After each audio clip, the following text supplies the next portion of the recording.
Hello guys, നമ്മളിപ്പോൾ എവിടെയാണ് നിൽക്കുന്നത് അറിയോ? അതാദ്യം നിങ്ങൾ പറയണം. ഇല്ല, ഞാൻ പറയാം.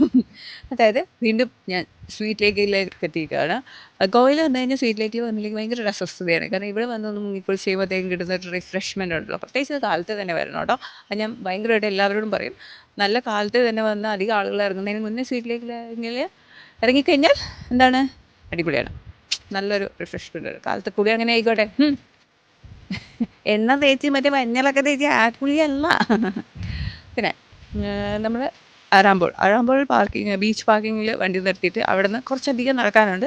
അപ്പോൾ കാലത്ത് തന്നെ ആ ഒരു നടത്തം എന്തായാലും നല്ലതായിരിക്കും. കാരണം എന്താണെന്ന് വെച്ച് കഴിഞ്ഞാൽ ഒരു എന്താ പറയുക, നടത്തമൊക്കെ കഴിഞ്ഞ് വന്ന് വേർത്ത് ഒക്കെ ഒന്ന് കുളിച്ച് കയറുമ്പോൾ അടിപൊളിയല്ലേ.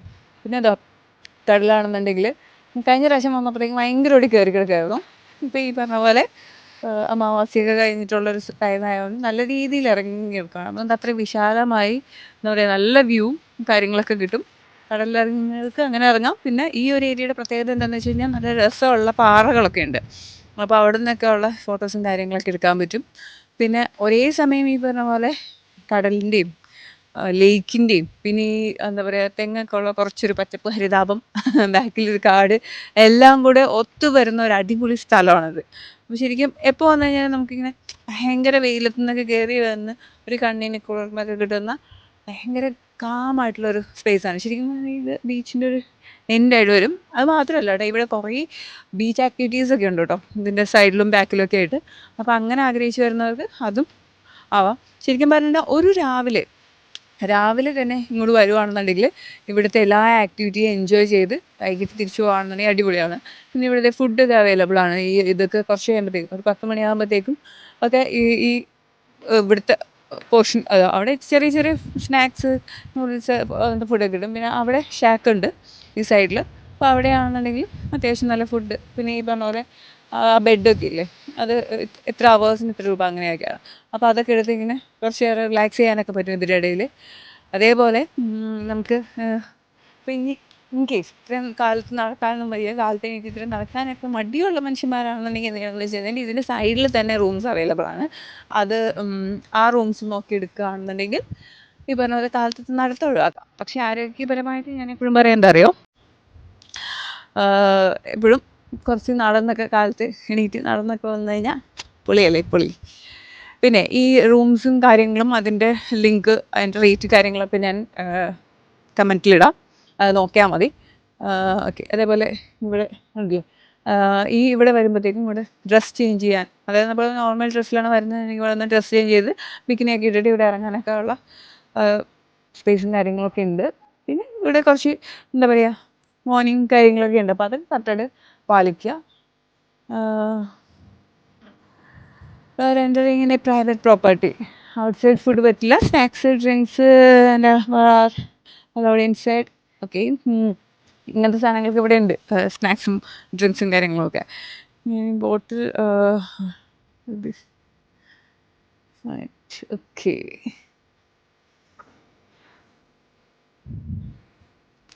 മെയിനായിട്ട് പറയുന്നത് എന്താണെന്ന് വെച്ച് കഴിഞ്ഞാൽ ഇത് എന്താ പറയുക, ഒരു പ്രൈവറ്റ് പ്രോപ്പർട്ടി ഇവർ സെറ്റ് ചെയ്ത് വെച്ചേക്കുന്നതാണ്. അപ്പോൾ ഇവിടെ തന്നെ സ്നാക്സും ഡ്രിങ്ക്സൊക്കെ അവൈലബിൾ ആണ്. അതല്ലാതെ പുറത്തുനിന്ന് കൊണ്ടുവന്ന് എടുത്ത് കഴിക്കാൻ അവർ സമ്മതിക്കില്ല. അത് കണ്ടു കഴിഞ്ഞാൽ തന്നെ ഫൈൻ അടിക്കും, പിന്നെ പോലീസ് പിടിച്ചേൽപ്പിക്കും. അതൊക്കെ വേറെ കാര്യം. പിന്നെ ഈ സ്വീറ്റ് ലേക്കിൻ്റെ ഇവിടെ വന്നു കഴിഞ്ഞാൽ മഡ് ബാത്തിനുള്ള ഫെസിലിറ്റി ഉണ്ട്. ഇവിടെ തന്നെ ആളുകൾ വരും, എന്നിട്ട് ഇവിടെ വേണമെങ്കിൽ ചെയ്യാം, അല്ലെങ്കിൽ കുറച്ചകത്തേക്ക് പോയിട്ട് മഡ് ബാത്ത് ചെയ്യാനുള്ള പ്രൊവിഷൻ ഇവിടെ തന്നെ ഇവർ ചെയ്തു തരുന്നുണ്ട്. അപ്പോൾ അങ്ങനെയുള്ള ആഗ്രഹമൊക്കെ ഉണ്ടെന്നുണ്ടെങ്കിൽ സെറ്റാണ്. പിന്നെ ഇവിടെ ഈ പറഞ്ഞ പോലെ പുറത്തുനിന്നുള്ള ഡ്രഗ്സ് അങ്ങനെ ഇങ്ങനെ സാധനങ്ങളൊന്നും ഇവിടെ അലോ ചെയ്യുന്നതില്ല. അങ്ങനത്തെ സാധനങ്ങളായിട്ടൊന്നും നമ്മളിവിടെ വരരുത്. അത് ഇവിടെ നിന്നല്ല എവിടെയും വരരുത്, അറിയാമല്ലോ നമുക്ക്. അത്ര നല്ല സാധനങ്ങളൊന്നുമല്ല.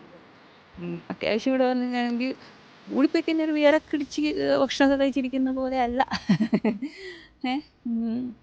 ബീച്ചിലൊക്കെയാണ് നമ്മൾ ഗോവയിലൊക്കെ വരുമ്പോൾ സ്വാഭാവികമായിട്ട് എന്തെങ്കിലും ഡ്രിങ്ക്സൊക്കെ കഴിക്കും. പക്ഷെ അതിങ്ങനെ ശ്രദ്ധിക്കണം.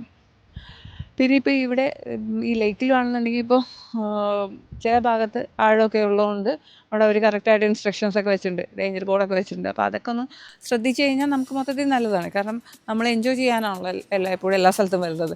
അപ്പോൾ ലാസ്റ്റ് പിന്നെ അവിടെ വന്നിട്ട് അതിൻ്റെ പേരിലൊരു ഇഷ്യൂ ആയി സംസാരമായി നമ്മളുടെ മൊത്തം ആ ട്രിപ്പ് അലമ്പാക്കുന്ന രീതിയിലുള്ള കാര്യങ്ങൾ ചെയ്യാതിരിക്കാൻ നമ്മളും കൂടി ശ്രമിക്കേണ്ടതാണ്. അപ്പോൾ ഇങ്ങനെയുള്ള വാണിംഗ് ശരിക്കും പറഞ്ഞാൽ അവർ വെക്കുന്നത് എന്തിനാണെന്ന് വെച്ച് കഴിഞ്ഞാൽ ഇവിടുത്തുകാരെ സംബന്ധിച്ച് ഇതിനെക്കുറിച്ച് ഒരു ഐഡിയ ഉണ്ട്. ഓരോ സമയത്തും ഇവിടെ വരുന്ന ചേഞ്ചസിനെ കുറിച്ച് അവർക്ക് ധാരണയുള്ളതുകൊണ്ടാണ് അവർ കറക്റ്റായിട്ട് ചെയ്യുന്നത്. അപ്പോൾ നമ്മൾ ഒരിക്കലും അവരെ തന്നെ അണ്ടർ എസ്റ്റിമേറ്റ് ചെയ്യരുത്. പ്രത്യേകിച്ച് ഈ പറഞ്ഞ പോലെ കടലുമായി ബന്ധപ്പെട്ട് ജീവിക്കുന്ന മനുഷ്യരായതുകൊണ്ട് അവർക്ക് ഓരോ ചേഞ്ചസും നമ്മളെങ്ങാട്ടി നന്നായിട്ട് അറിയാം. ഓക്കെ, ആക്ച്വലി ഇപ്പോൾ ഇവിടെ ഇങ്ങനെ വന്ന് ഇടയ്ക്ക് കുറച്ച് നേരം ഒന്ന് ഇറങ്ങി റിലാക്സ് ചെയ്ത് കിടക്കണം, കുറച്ച് റെസ്റ്റ് എടുത്തിട്ട് നീണമെന്നൊക്കെ ആണെന്നുണ്ടെങ്കിൽ ഈ ബെഡിന് 100 രൂപയേ ഉള്ളൂ. 100 രൂപയ്ക്ക് ബെഡൊക്കെ എടുത്ത് ഇവിടുന്ന് ഭക്ഷണമൊക്കെ കഴിച്ച് ഡ്രിങ്ക്സൊക്കെ കഴിച്ച് ഇവിടെ ഇരിക്കുകയാണെന്നുണ്ടെങ്കിൽ അങ്ങനെ പ്രശ്നമൊന്നുമില്ല, നമുക്ക് ഇരിക്കാം. അപ്പോൾ ഞാൻ പറഞ്ഞത് നിങ്ങളൊന്ന് ഓർമ്മയിൽ വെച്ചോ. അതായത് മാക്സിമം പറഞ്ഞാൽ ഒരു ദിവസം ഇവിടെ സ്പെൻഡ് ചെയ്യുന്ന രീതിയിൽ രാവിലെ തന്നെ വന്ന് ഇവിടുത്തെ പല പല ആക്ടിവിറ്റീസ് എല്ലാം എൻജോയ് ചെയ്ത് പോകാമെന്ന് തീരുമാനിച്ചൊക്കെ ഇറങ്ങുകയാണെന്നുണ്ടെങ്കിൽ എന്തായാലും വന്നിരിക്കേണ്ട ഒരു അടിപൊളി സ്ഥലമാണ്. ഗോവയിൽ വന്നാൽ തീർച്ചയായും സ്വീറ്റ് ലേക്കിൽ വരാൻ നിങ്ങൾ ശ്രമിക്കണം. അത് നിങ്ങളുടെ എന്താ പറയുക ലിസ്റ്റിൽ സ്റ്റാർ ഇട്ട് വയ്ക്കേണ്ട ഒരു സ്ഥലം കൂടിയാണ്. ഓക്കെ, ഞാൻ ആദ്യമേ പറഞ്ഞായിരുന്നു രാവിലെ തന്നെ ഇവിടെ വരണം എന്നുള്ളത്. കാരണം എന്താണെന്ന് വെച്ച് കഴിഞ്ഞാൽ ഒരു 10 മണിയൊക്കെ ആകുമ്പോഴത്തേക്കാണ് ഇതൊക്കെ ഓപ്പൺ ആവുന്നത്. അപ്പോഴേക്കും ഇവിടെ നിറയെ ആൾക്കാരോ. അപ്പോൾ ഭയങ്കര ആൾക്കാരായി കഴിഞ്ഞിട്ടുണ്ടെങ്കിൽ പിന്നെ നമുക്കിങ്ങനെ എന്താ പറയുക നമ്മുടേതായ ഒരു ഫ്രീഡം ഒക്കെ കിട്ടില്ലല്ലോ. അടുത്ത തന്നെ വന്നു കഴിഞ്ഞിട്ടുണ്ടെങ്കിൽ നല്ല രസമായിരിക്കും. പിന്നെ റേഞ്ച് ഇല്ലാത്ത സ്ഥലമായതുകൊണ്ട് ഇവിടുത്തെ ആക്ടിവിറ്റിയിലൊക്കെ മുഴുക എന്നുള്ളതാണ് മെയിൻ പരിപാടി. അപ്പോൾ ഇവിടെ കുറേ സാധനങ്ങളുണ്ട്. അതായത് ഈ സ്വീറ്റ് ലേക്കിൽ ഇറങ്ങുന്നത് മഡ് ബാത്ത് മാത്രമല്ല, ഞാൻ പറഞ്ഞില്ലേ ഇവിടെ ക്രാഫ്റ്റിംഗ് ഒക്കെ ഉണ്ട്. പിന്നെന്താ സ്കൂബ അല്ല മറ്റേ സർഫിംഗ് ഒക്കെ ഉണ്ട്. അങ്ങനത്തെ കുറച്ച് ഐറ്റംസ് ഒക്കെ ഇവിടെ ഉണ്ട്. അപ്പോൾ അങ്ങനത്തെ ആക്ടിവിറ്റീസൊക്കെ ചെയ്യാം.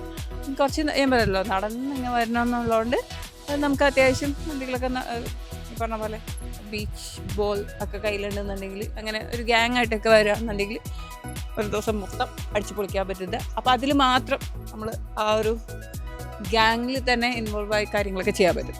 അല്ലാന്നുണ്ടെങ്കിൽ സ്വാഭാവികമായിട്ട് കുറച്ച് കഴിയുമ്പോഴത്തേക്കും ഒരു കുളിയൊക്കെ കഴിച്ച് ഭക്ഷണമൊക്കെ കഴിച്ച് ക്ഷീണമാകുമ്പോഴത്തേക്കും മൊബൈൽ തൊണ്ടാൻ നോക്കുമ്പോൾ റേഞ്ച് ഇല്ല, സ്വാഭാവികമായിട്ട് ബോറടിക്ക് തിരിച്ചു പോകാൻ നോക്കും. അപ്പോൾ അങ്ങനെ വിചാരിച്ച് വരരുത്.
പ്രീമിയം എന്ന് പറയേണ്ടി വരും. അപ്പുറത്തേക്ക്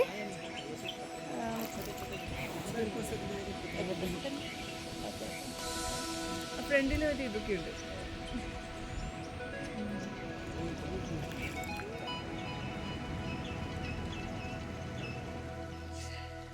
അപ്പോൾ ഇങ്ങനെയുള്ള അടിപൊളി സ്ഥലങ്ങളും വിശേഷങ്ങളും അവിടുത്തെ ആക്ടിവിറ്റീസും ഒക്കെ അറിയണമെന്നുണ്ടെങ്കിൽ ആരതൊക്കെ പറഞ്ഞുതരാ? ഞാനല്ലേ പറഞ്ഞുതരാ. അപ്പം ഇങ്ങനത്തെ കാര്യങ്ങളൊക്കെ അറിയണമെന്നുണ്ടെങ്കിൽ എൻ്റെ യൂട്യൂബ് ചാനൽ സബ്സ്ക്രൈബ് ചെയ്യണം, ഫോളോ ചെയ്യണം, ആ ബെല്ലൈക്കൺ ഒന്ന് പ്രസ് ചെയ്തിടാം. അപ്പോൾ പുതിയ പുതിയ വിശേഷങ്ങളും യാത്രകളും സ്ഥലങ്ങളൊക്കെ ആയിട്ട് വീണ്ടും വരുന്നതാണ്. Tata, bye, see U.